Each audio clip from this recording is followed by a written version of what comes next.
Yeah. I guess the way that I've kind of pushed this stuff, like I tend to like to start most folks because a variety of the majority of people coming to my website, they typically have some health issues, they have some weight to lose, and so I'm starting them in that kind of lower carb, cyclic low carb kind of spot, and then we can start moving forward from there. And if we find that they are gaining body fat, then we might need to ratchet. Maybe they're eating like a stick of butter at every meal. Okay, we maybe need to modify that.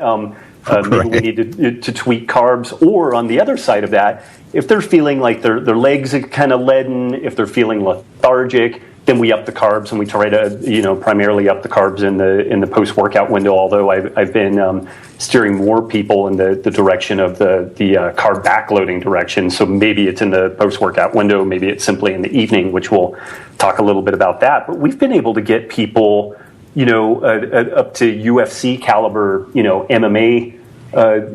Performance. Some folks have done really well in rowing at the international level by simply just looking at how do you feel, kind of day by day, and look at the workload ahead of them, and then kind of tweak and go from there. Yeah, your body tells you so much. Your body communicates with you constantly, and it seems like all these really strict prescriptions of weigh and measure. This is exactly how you eat every day. It forces you to not listen. It forces you to just kind of ignore some of the signals your body tells you. I don't know how many competitors I've had from other coaches that are just like, oh, I felt miserable every day for 6 weeks. And, it's something wrong because I don't feel bad. I'm like, well, why should you feel miserable for 6 weeks? You're trying to get in the best shape of your life, even if that percentage of body fat level isn't healthy for a long period of time. You're trying to get in the best shape of your life, and yet you were willing to suffer through 6 weeks of constant misery. You're throwing up because you hate the meals you're eating, and yet you thought that was okay because you had this prescribed plan that you had to follow. Whereas now, you tell me how you feel, I tell you how to adjust, and you keep feeling good. What is wrong with that? What is wrong with listening to your body and giving it what it needs? Right. No, it's funny. It's funny. Yeah, it's frustrating. So, you developed the Carb Night, was it like 4 years ago? Was it longer than that? Carb Night, I think I wrote in 2005. Okay, so almost, it's like seven years ago. 7 years, yeah. So, tell folks a little bit about what goes into Carb Night and like what, so you designed that initially as kind of an effort to help people more on a health level. And then it's transitioned more into, performance and aesthetics. And then I want to talk about the transition going, what you started thinking about with developing carb backloading. But tell folks a little bit about Carb Night and kind of the thought process that went into that. Okay. Carb Night, is pretty simple. It's actually what got me started on that route. And I'll also talk about the mistakes I made when I wrote it. But what got me started on that route was Dr. D. Pasquale. His book, The Anabolic Diet, it was the first little manual I ever saw with like a good amount of research in the back. Mm-hmm. And that prompted me to start looking that stuff up. But, secondly, it was the first diet that ever helped me get rid of my love handles. It didn't matter how hard I tried, I could not get rid of my love handles. No matter how much I worked out, I stuck to the normal diets. And so that introduced me to the, carb cycling, but I could never get as lean as he suggested. And since I started getting into the research, I started learning more and more about basically the road Gary Taubes went down. I just learned how carbohydrates screw everything up. They pretty much change what tissues are efficient in your body for storing calories, and so you get fat. So I became this huge advocate of just no carbs for a little while, but that didn't work out for my bodybuilding goals, especially when I was leaning out. Things really slowed down, and I started to feel miserable. And then I went back to remembering the anabolic diet and started doing a lot of research on that. And, at the time, I was prepping for a bodybuilding show. I was miserable. I'd literally eat nothing but chicken, cheddar cheese, and hot sauce for about 6 weeks. Yeah, dude, I would not want to be within a mile of your bathroom. Good God, man. Oh, it was horrible. And then that's when I broke down and had, a massive carb feeding with a couple dozen donuts. And it produced, that was a story in itself. Like the first dozen went down, my stomach was not ready for that, and I threw up the entire dozen. Shocker. Then, immediately after throwing them up, I was starving. So that prep phase of the first set of donuts expanding my stomach allowed me to keep down the second dozen donuts. So I pounded another dozen, and I woke up like so tight and shredded. And that whole week, I made progress that I hadn't made in a while. So, that got me thinking back to the anabolic diet, and I started just digging into more of the research, and that just kind of exploded into really understanding how the body works without carbs, but understanding how important carbs are as a tool to make sure that you continue to make progress. So, I did shit ton of research to optimize that as fully as I could at the time with the research. And that's what came up with Carb Night. You only need carbs once a week. It looked like it was better to eat them at night, although we have direct studies now to show that it is best to eat them at night. You only need them literally, depending on how lean you are, you only need to eat carbs for 6 to 8 hours, one time per week, to re-spark all your fat-burning hormones and to elevate thyroid hormone and to increase production of the uncoupling proteins. It's amazing that it took so little, but you needed that big insulin spike to give you a week worth of results.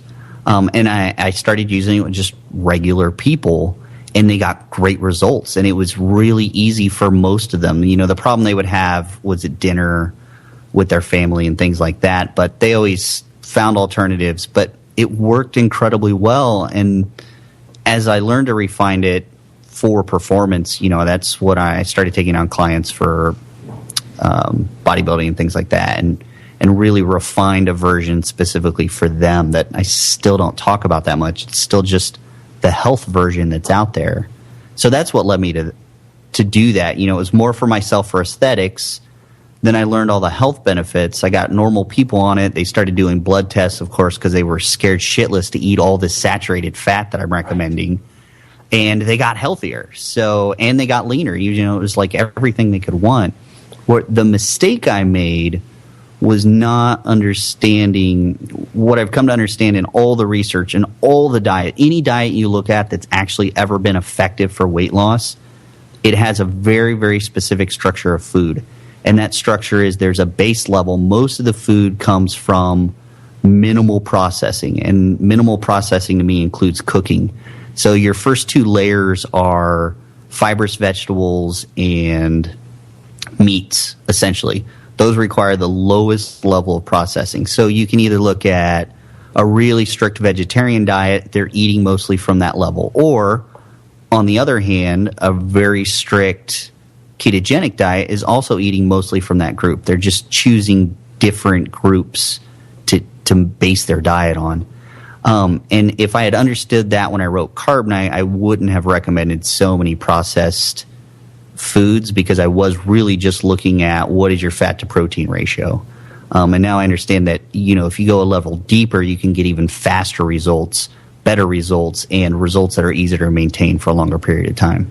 Do you think that I don't know if you follow Stefan Guyenet's work, but the hyperpalatability of foods and like neuroregulation of appetite, do you think that that's some of what's occurring there? That if we, even if we're partitioning, a ketogenic phase, a cyclic, carb up phase and stuff like that, but if we have these kind of modern hyperpalatable foods, is that kind of kicking people into overconsumption of calories, even in a cyclic low carb deal, or what's the mechanism there? Oh, definitely. I mean, the research there is so clear, the way you can manipulate food. And I've actually used it for off-season bodybuilders to help them eat more. If you try to eat those whole foods, their consistency and their base really gives you satiety signals pretty early on. Mm-hmm. But you can circumvent those all by just, changing the viscosity of the meal. That will make you eat more before you get a satiety signal. And, when you look at the sugar, and also I still have the strong theory, and there's some support for it, that milk products, casein products can also cause food to be hyperpalatable because they can stimulate cannabinoid receptors in the brain. There's all these tricks that we know conclusively make food hyperpalatable, like you were talking about. They just literally trick your body into not recognizing a satiety signal. So you can eat more and more and more before you even feel full, and you won't feel full until you basically clog the duodenum. Just enough food can't get through there, and then you'll feel full. You'll probably just feel sick and pressurized. But, that's the point that people have to reach under that paradigm before they'll stop eating. It's just literally a physical limitation to the food that they can put down, which for a lot of people is a shit ton of food. Greg has a 85 kilo lifter that I don't think has a duodenum. Like he has. Steve Pan has no off switch whatsoever. I think that guy could have done the full 24 of donuts and not even blinked on that. So no question. Wow. Yeah, it's amazing. So maybe, gosh, I'm thinking here, maybe 2004, 2005. Some folks like John Berardi, they put out some approaches of partitioning carbs earlier in the day because that's when we have a natural insulin sensitivity. And that seemed to make some sense. Folks seem to get some benefit out of that. But, you're advocating something quite different than this. And we'll get into some of the mechanisms of it, where I think the carb backloading is just so slick. Because one of the challenges that I've had in thinking this stuff through with a cyclical low-carb approach is that typically, in that kind of ketogenic phase, we induce this state of metabolic insulin resistance. People are running on ketone bodies. We're sparing glucose for the brain. And so I've, in talking to Matt Lalonde and some other folks, I've actually been a little bit nervous about the carb feed that comes in that metabolic state, because you have some fairly significant transient insulin resistance because people are running on ketones. What are your thoughts with that? Is there any type of hazard with that, or should we ideally be fixing that with the approach that you advocate in carb backloading by creating some enhanced glucose transport? And that, you make the great point that it's not insulin sensitivity; it's a non-insulin mediated mechanism to shuttle some nutrients, specifically glucose, into the muscles. What do you think about that whole thing? If that question makes any sense at all? Yeah, it's kind of a big question. Some really exciting recent research has come out, and also my knowledge base has increased recently. So, before, I wouldn't have recommended carb backloading if you weren't going to train in the evening, but I've started to change that. First of all, they've actually done some direct studies where they kept everything isocaloric. They took two groups of people, had one front load their carbohydrates, basically, another eat carbohydrates all day, and another eat carbohydrates only at dinner. And the only at dinner group actually lost more body fat and maintained more muscle mass. They didn't necessarily lose more weight, but they lost more body fat and maintained their muscle mass. And that was without resistance training. So there are some mechanisms there, and that's mimicked in actually caloric backloading studies where they have people eat most of their calories in the first part of the day, and then they'll have another group that eats almost all their calories right before bed. Those studies mimic the results exactly. The people who eat most of their food right before bed lose a lot more body fat and maintain a lot more muscle during their weight loss. Even though the weight loss numbers are almost identical between the groups, the composition of weight lost is very different.